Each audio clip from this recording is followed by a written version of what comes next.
Hi, welcome to a discussion on energy.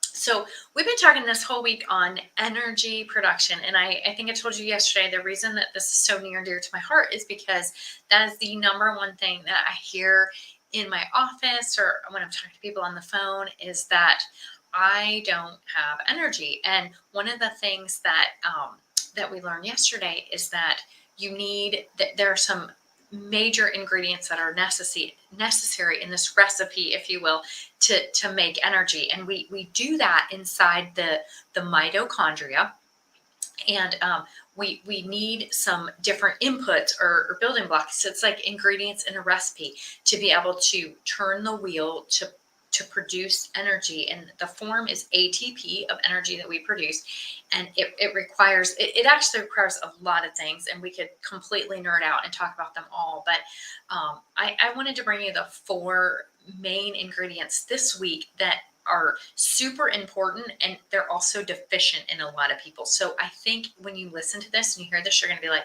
oh, well, that makes sense. Maybe I am low on, like yesterday we talked about magnesium, and we talked about what it looks like to feel low on that. So if you missed that one, you can go back and check that out. Today we're going to be talking about B vitamins. That's the number two ingredient that we're looking at. And B vitamins, why are they so important? First of all, there's a number of them. They have numbers like B1, B3, B5, B6, B9, B12, and then they have names like folate and cobalamin and things like that. But they're very important as a building block. There's a whole bunch of chemical reactions that depend on having enough B vitamins in order to happen and to be able to produce energy. So that's one of the things. And I see those low on almost everyone. So I've done a lot of really fancy micronutrient testing on people, which is really fun to do, where actually you extract the whole blood cells and dissect them and see what kind of nutrients are low on people, and that's a fabulous test. It tells you at the cellular level what is missing from somebody's cells that they need, and that lets us know, hey, you need more B vitamins or vitamin C or whatever. But then I also have a panel that I've created in practice where I've taken the ones that show up low consistently on that fancy micronutrient test, and I've put those on my just routine panel because it's a cost-effective way to test the things that are really low on people. And B vitamins are just something that keep showing up time and time again as low. What it feels like for most people to be low on B vitamins is they just feel like they are drained, and they don't have a lot of energy. And some of the other things, some of the more specific B vitamins are, for example, their B6 is a precursor to a lot of the neurotransmitters in the brain. So anxiety and things like that can happen when we have too little of B6.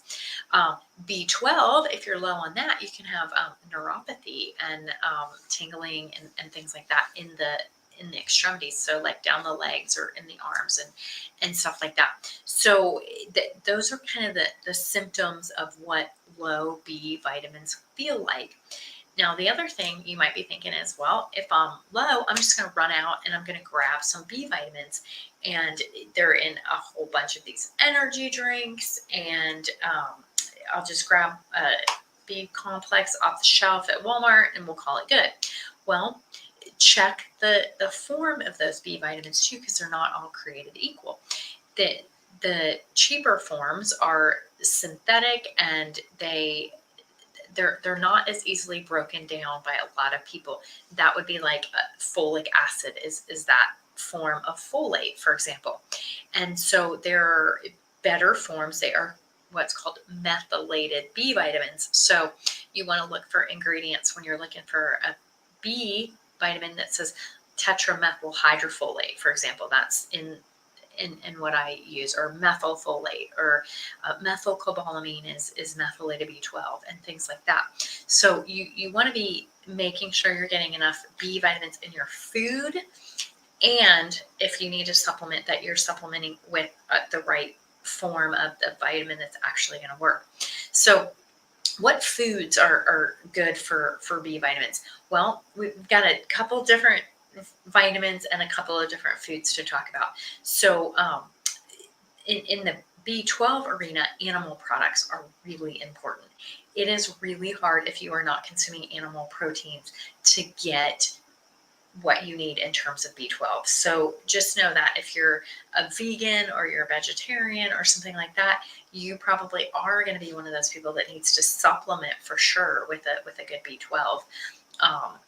Or just a good B complex actually is better, just to take them all.